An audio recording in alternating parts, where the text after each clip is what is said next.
आता है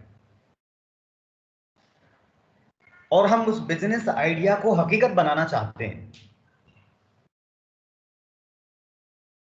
तो बिजनेस आइडिया को हकीकत बनाने के लिए हम उसका सबसे पहले रजिस्ट्रेशन कराते हैं बिजनेस का।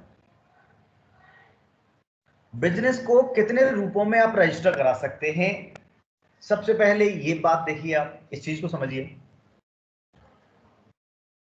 कितने रूप में, कितने फॉर्म्स में बिजनेस ऑर्गेनाइजेशंस हो सकती हैं, या ओनरशिप हो सकती है, या कंस्टिट्यूशन एक बिजनेस का कितने रूप में किया जा सकता है। तो सबसे पहले आप देख रहे हैं सोल प्रोप्राइटरशिप, आप अकेले मालिक होंगे।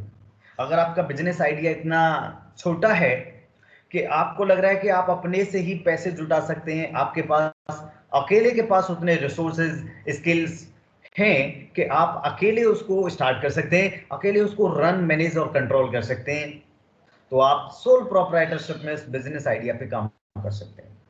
इसमें क्या रहेगा, आप अपने से पैसे जुटाएंगे, ज्यादा से ज्यादा बैंक से लोन ले सकते हैं पर्सनल बेसिस पे, है ना, और ये आपके अपने फंड्स होंगे, आप खुद चलाएंगे, मैनेज करेंगे, रन कंट्रोल करेंगे, और जो भी प्रॉफिट लॉस होगा आपको बियर करना होगा। इसमें फायदा ये है कि कोई आपके प्रॉफिट को शेयर करने नहीं आ रहा है, कोई इसमें दखलंदाजी नहीं करने आ रहा है, आपकी चलेगी पूरी तरह। You will exercise the control, you will hold the secrets, आप बिजनेस के सीक्रेट अपने पास रख सकते हैं। उससे ऊपर अगर हम जाते हैं तो जॉइंट हिंदू फैमिली बिजनेस भी होते हैं, जिसमें हिंदू अनडिवाइडेड फैमिली के रूप में बिजनेस को रजिस्टर करा के आप चलाते हैं। इसके बाद पार्टनरशिप फर्म आती है। पार्टनरशिप फर्म का मतलब है जब आपको लगे कि आप अकेले दम पे उतने रिसोर्सेज नहीं जुटा सकते, अकेले दम पे उसको जो स्किल्स चाहिए आपके पास नहीं है, आप एक थोड़ा बड़ा बिजनेस अगर सोच रहे हैं जिसमें आपको कुछ और लोगों की सहयोग की जरूरत होगी, फंड्स को लेके या स्किल्स को लेके, मैनेजमेंट को लेके, तब आप पार्टनरशिप का सोच सकते हैं। 4, 6, 10 लोग मिलके कंट्रीब्यूशन करते हैं, मिलके चलाते हैं, मैनेज, कंट्रोल, रेगुलेट करते हैं, और प्रॉफिट या लॉस जो भी होता है सब लोग कंट्रीब्यूशन के रेशो के हिसाब से, जितना कंट्रीब्यूशन दिया है उसके हिसाब से शेयरिंग करते हैं प्रॉफिट की, लॉस की। इसके बाद आती है जॉइंट स्टॉक कंपनी, और जॉइंट स्टॉक कंपनी भी दो तरह की होती है, प्राइवेट लिमिटेड कंपनी और public limited company. Private limited companies are very small companies, they are privately owned, और we can say they are personal companies. जैसे घर परिवार के लोगों की अपनी कंपनी होगी, फ्रेंड्स ने मिलकर कोई कंपनी लगा ली, या रिलेटिव्स ने मिलकर कोई कंपनी लगा ली, ये इनकी अपनी कंपनी है। इसका पब्लिक से लेना देना नहीं है, पब्लिक का कोई इनमें कंट्रीब्यूशन नहीं है, ठीक है, they are privately owned. Public limited companies आप देखेंगे कि ये कंपैरेटिवली थोड़ी बड़ी कंपनी होती हैं, काफी बड़ी कंपनी होती हैं, जैसे रिलायंस इंडस्ट्रीज, टाटा मोटर्स, एनटीपीसी, ओएनजीसी, पंजाब नेशनल बैंक, ये सब पब्लिक लिमिटेड कंपनीज के एग्जांपल्स हैं। Public limited companies are publicly owned, इसलिए इनको पब्लिक लिमिटेड कंपनी करें। Public limited companies are publicly owned. Publicly owned का मतलब है कि इनमें जो है आम जनता मालिक होती है। जैसे मेरे पास रिलायंस इंडस्ट्रीज के 10 शेयर हैं, किसी के पास 100 शेयर हो सकते हैं, किसी के पास 500 शेयर हो सकते हैं, किसी के पास 20% शेयर हो सकते हैं, है ना। तो इन कंपनीज के हम मिलजुल के, आम जनता जो है इनमें मालिक होती है। अनिल अंबानी, मुकेश अंबानी, रतन टाटा, आदित्य बिरला, ये उनमें मेजोरिटी ऑफ स्टेक ये प्रमोटर्स रखते हैं, 55%, 51%, 60%, लेकिन बाकी किन के पास है, बाकी आम जनता के पास है। तो ये public limited companies publicly owned है, private limited companies privately owned है, ठीक है, क्लियर हो गया। और पब्लिक लिमिटेड कंपनी ही हमारे सिलेबस का कहें कि फोकस इसी पे होगा। हमारा सिलेबस मेनली इन्हीं कंपनी के फाइनेंशियल मैनेजमेंट को फोकस में रखेगा, ठीक है, इन्हीं पे हमारा मेन कंसर्न रहेगा। और पब्लिक लिमिटेड कंपनी जो हैं, इनके पास में एक्चुअली सबसे ज्यादा ऑप्शन होते हैं फंड रेज करने के। ये कई तरीके से पब्लिक से ही डील कर सकते हैं, पब्लिक से पैसा उठा सकते हैं, जैसे इक्विटी शेयर इश्यू करके, प्रेफरेंस शेयर इश्यू करके, बॉन्ड डिवेंचर इश्यू करके, कॉर्पोरेट एफडी इश्यू करके और कमर्शियल पेपर इश्यू करके। तो कई सारे तरीके हैं, कई सारे तरीके तो सिर्फ पब्लिक से पैसा उठाने के हैं इनके पास। लेकिन एक चीज ध्यान रखिए कि ये private limited company, partnership, joint Hindu family या सोल प्रोप्राइटरशिप, ये पब्लिक से डील नहीं कर सकते। They are not allowed to deal with public, they are not allowed to raise funds from public. किसी भी तरीके से पब्लिक से पैसा नहीं उठा सकते। लेकिन पब्लिक लिमिटेड कंपनी पब्लिक से डील कर सकती है और कई तरीके से पैसा उठा सकती है। ठीक है। इसके बाद लास्ट फॉर्म होती है ऑर्गेनाइजेशंस की, कॉन्स्टिट्यूशन की। आप कोऑपरेटिव के रूप में भी कॉन्स्टिट्यूशन कर सकते हैं, कॉन्स्टिट्यूट कर सकते हैं एक बिजनेस आइडिया को। और कोऑपरेटिव मेनली मैं आपको बता दूं कि ये प्रॉफिट मेकिंग ऑर्गेनाइजेशंस नहीं होती हैं। बाकी सब आप देख रहे हैं कि प्रॉफिट मेकिंग है, प्रॉफिट के लिए काम कर रहे हैं। लेकिन cooperative actually, cooperative society, trust, ये जो आप देखते हैं, ये एनजीओ जिन्हें आप कहते हैं, ये एक्चुअली नॉट फॉर प्रॉफिट है। ये प्रॉफिट के लिए नहीं है, ये है म्यूचुअल वेलफेयर के लिए, सोशल वेलफेयर के लिए। इनका मेन एम होता है सर्विस देना, आम जनता जो है उसकी सेवा करना। या फिर सोसाइटी बनाते हैं तो मेंबर्स अपने भले के लिए काम करते हैं, मतलब म्यूचुअल वेलफेयर के लिए काम करते हैं मिलजुल के। ठीक है। तो इतने रूप में आप देखते हैं कि बिजनेस ऑर्गेनाइजेशंस रजिस्टर की जा सकती हैं, कॉन्स्टिट्यूशन हो सकता है।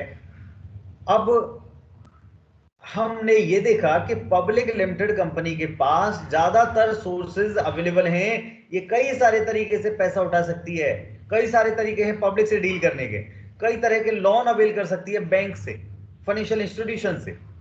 और भी कई तरीके होते हैं, जैसे बिल डिस्काउंटिंग हो गया, फैक्टरिंग हो गया, बैंक ओवरड्राफ्ट हो गया, लीजिंग हो गया। बहुत सारे तरीके हैं फंड्स को अरेंज करने के इनके पास। तो हम आज जो बात कर रहे हैं कॉस्ट ऑफ कैपिटल की, उसको जरा आप समझिए कि ये कंपनी कई तरीके से पैसे उठा सकती है और हर तरीके का या हर सोर्स का, एक मिनट रुकिए, हर सोर्स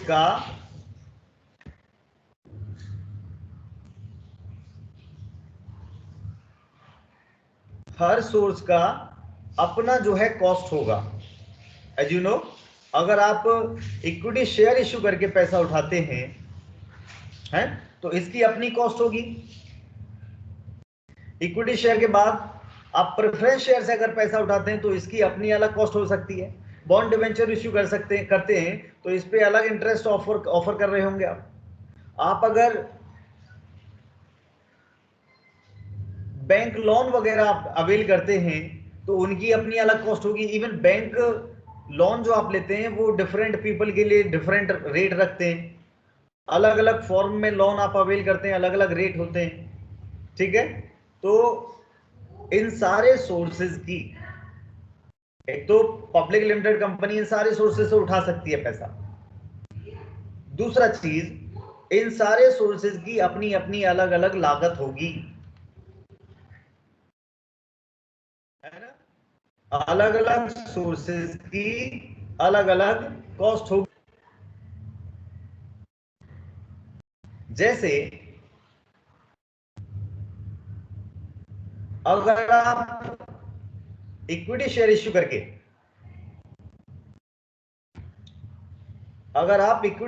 करके पैसा उठाते हैं तो आप जानते हैं कि इक्विटी शेयर इश्यू करने से तो जिन लोगों को आपने इक्विटी शेयर इश्यू किए हैं वो मालिक बन जाएंगे और जो भी प्रॉफिट होगा वो उनके साथ शेयर करना पड़ेगा। एक इक्विटी शेयर के हिस्से में जितना प्रॉफिट आएगा वो आपको देना पड़ेगा।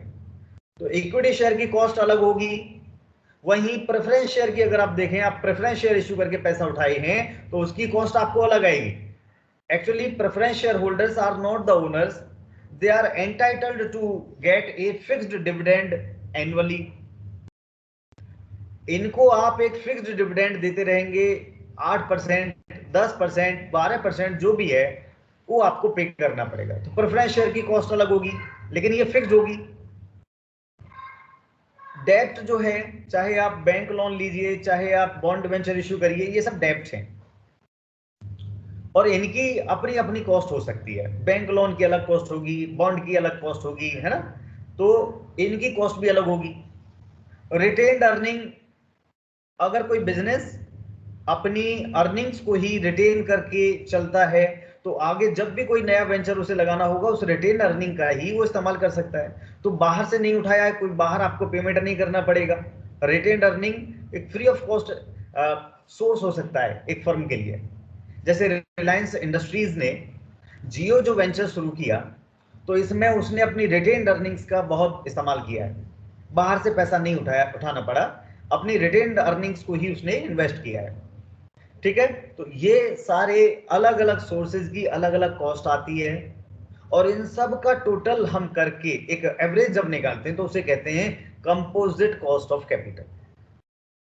हम बात करेंगे डिटेल में वन बाय वन सारे सोर्सेज की। अब कॉस्ट ऑफ कैपिटल समझ में आ गया, जो कैपिटल हमको बिजनेस के लिए चाहिए उसकी कॉस्ट की बात कर रहे हैं हमको कितना उस पे इंटरेस्ट पे करना पड़ेगा, कितना परसेंट डिविडेंड पे करना पड़ेगा, कितना परसेंट का हमें उसके बदले में पेमेंट करना पड़ेगा कैपिटल के बदले में। ठीक है, तो वन बाय वन हम डिफरेंट सोर्सेज की अब बात करेंगे। अब आप बताइए कुछ आइडिया हुआ आपको? सबसे पहला काम यही है एक फाइनेंस मैनेजर का कि वो पैसे जुटाए, पैसे अरेंज करे और पैसे अरेंज करते वक्त उसे यही देखना है कि ये जो पैसा मैं बिजनेस के लिए फर्म के लिए अरेंज कर रहा हूं इसकी कितनी कॉस्ट आ रही है, क्योंकि अलग अलग सोर्सेज की अलग अलग कॉस्ट है और वो कॉस्ट का आपको जरूर ध्यान रखना है। अगर आप कोई छोटा बिजनेस भी करते हैं, कोई किसी भी चीज के लिए पैसा उठाते हैं कहीं से, तो आप देखते हैं कि उसकी कितनी इंटरेस्ट मुझे पे करनी पड़ेगी, देखते नहीं देखते हैं? अगर आप कहें कि मैं अभी कोई छोटा सा एक बिजनेस शुरू करना चाहता हूं और मेरे पास खुद का पैसा है 2-4 लाख, लेकिन बाकी 10 लाख मुझे लोन लेना पड़ेगा, तो 10 लाख की कितने परसेंट इंटरेस्ट आपको देनी पड़ेगी उसका ध्यान रखते नहीं रखते?